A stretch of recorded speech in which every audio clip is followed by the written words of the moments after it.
It's whatever you pick, and what we say nga is this time you get to pick your beauty because we are all beautiful. So it's just a matter of choosing your pick, your kind of beauty. I keep stressing that ito yung isa sa mga dreams na it was part of my bucket list, ayan. And it's actually happening, so dreams really do come true. I have big hopes for PIC and of course VP Lifestyle.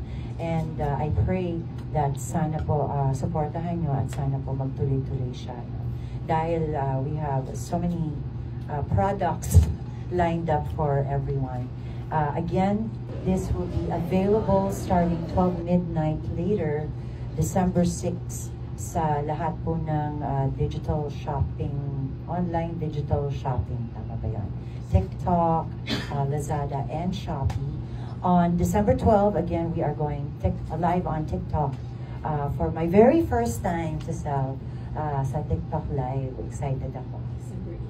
December 8, ayan, December 8, I shall be, again, launching the product sa may SM Bacoor, Cavite naman.